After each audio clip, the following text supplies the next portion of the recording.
Hey guys, welcome back to another live once again. Oh my goodness, it's been about 2 weeks since the last one, and I just decided, you know what, let's go back on live. Let's talk a little bit because there's just so many things on my mind about just being a creative, an artist, a freelancer, a photographer, and just a multidisciplinary person. And I know that there are people on here that may be the same as me. And I want to speak to you because I know what we go through mentally, what we go through in our lives, things that we want to do, and how we need to execute them, and just so many other topics we can talk about all day.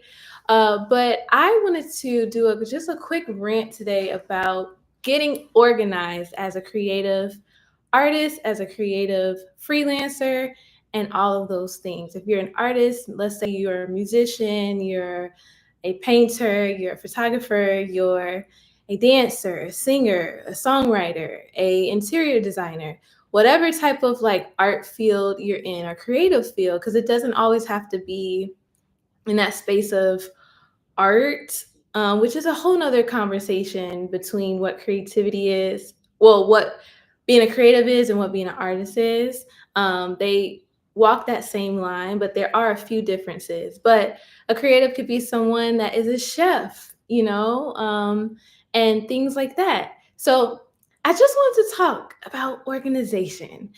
One of the things that I have experienced in my journey as a creative and artist and all the above is the chaotic nature that can really overtake you if you don't put some structure around it. And what I mean by chaotic nature is that as artists, I said this in another video, but as artists, we have a mind that may not be wired like the normal person, meaning that there are ideas flowing randomly, like at night, during the day, midday, morning, half morning. I don't even know if that's a real, time of day, but we have so much that can really come to us, ideas flowing constantly, or even just inspiration flowing constantly. And there are some times where there could be creative blocks, which I understand that as well, where there's literally nothing. But I really do feel like our minds are wired to see beyond what is there sometimes, or to see something different. I mentioned it in the other video that usually the way to get to the number two is 1 plus 1, right? But creatives, we are going to say that 1 plus 1 can be zero point 0.5 plus zero point 0.5 plus zero point 0.2 plus zero point 0.3. You know what I'm saying? We can get there different ways and we see it a little bit differently, but it's going to get you the same result. And we challenge people to view, or to have a different perspective on, said object or feeling or place or thing. And so, yeah, I just feel like that can in itself make a feeling of overwhelm come about. And I think that I have been through that. But a part of me, just personally, I am somebody that has like a split brain about things. I love art and creativity, but a part of me needs structure. So that's why I'm about to help you with that. If you are fully engaged into your creativity and you feel a little bit overwhelmed, a little bit, you know, just all over the place, because it's easy to do that. And so the first thing that I would say on how to get organized as a creative and artist is to own a journal or a notebook. Very simple. Get you a cool little notebook, journal, and begin to write down your thoughts, write down your ideas, write down any projects that you want to do, and write down what you're feeling about your creativity. I would even encourage you in that notebook to begin to kind of like go in depth about what you feel your stance in in art and in creativity is in this world. Like, what is your purpose with your art? And whatever medium you're doing it through, what do you feel like it is serving? Who is it serving? Is there a certain audience it's serving? Is it a certain demographic or state that you feel like it thrives in? Like, begin to flesh out your thoughts about who you are and your identity as that, but also what you want to do. Like I said, the projects. So yeah, get you a nice notebook, get you a nice journal, because I have one actually right here. Okay, so it's real. And then the next thing I would say is to create some alarms on your phone, or if you have the old school alarm, kudos to you. You're a real one. But create alarms on your phone or through your real alarm for only creating. And here's what I mean. There can be a space where you tap into where you're creating literally for hours and hours and hours. And that has been me. But I would say create an alarm for yourself so that you don't feel like you're, one, losing the day, two, losing the day and losing time, which kind of coincide. And also, you're bringing structure to your time management, because we all need to have some type of boundaries around our time, because that is the one thing that we cannot get back. I wish we could get time back. I wish there could be a button that says, hey, did you need another 24 hours? Or did you need that 2 days back? Did you want to redo that? I wish we could, but we can't. And so that is the biggest thing that you want to do, is to just have management around your time. And so those alarms help that. And also create alarms, tongue tied, create alarms for just brainstorming.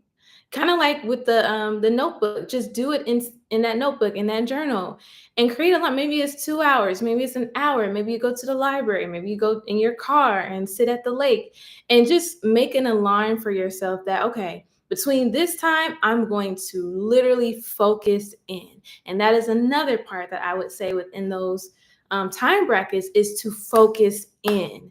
Turn off all distractions, whether it's your phone, your social media. Maybe you got notifications that come through. I personally don't, because it's just too much. So, turn off those notifications and really dive in deep in that allotted amount of time that you give yourself. And you know yourself. You know, if, let's say, you're a writer and you're a poet or you're a screenwriter, you know that I'm going to need at least 4 hours, because a part of this creative process before I get to write is thinking, is staring out into space and really curating what I want to say. And that's a part of that process. So block that time out, make an alarm, and then, hey, get up from the chair, get up from wherever you're sitting, and replenish yourself. Go get something to eat, get some water. Because I had a bad habit of sitting on my computer screen for hours, like literal hours. And just everything is just like stuck. I'm getting stuck. I'm thirsty. I'm parched, but I'm learning now that that is not good. And I can't do that. I don't want to do that.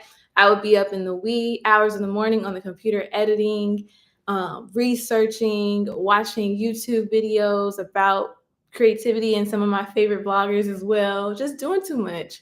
So, like I said, put some barriers around your time, because it's the only thing, not only thing, but it's one of the things that you cannot get back. I wish we could, but you just can't. Okay, and then another thing that I would say is to put some dates to your projects and, your assignments.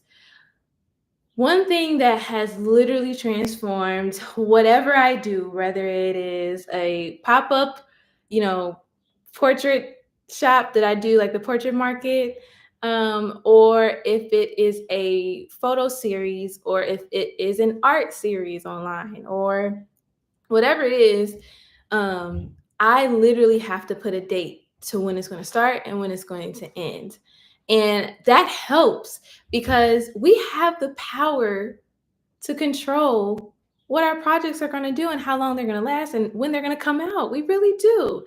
Now, one of the things that also kind of coincides with putting a date to it is the next thing is breaking down your project's needs and work from the biggest priority basically down. So those two coincide, which was my next point. And what I mean by putting barriers around your time is that once you know your needs for your project, then that'll help you with your dates and like your end dates or your deadline for what you want to get done, whether it's a logo, um whether it is a painting, whether it is a theater set design. If you know, if you're a theater set designer and you know you need big old wood planks that are going to be for the stage or be for whatever it is that you need it to be for, then that needs money.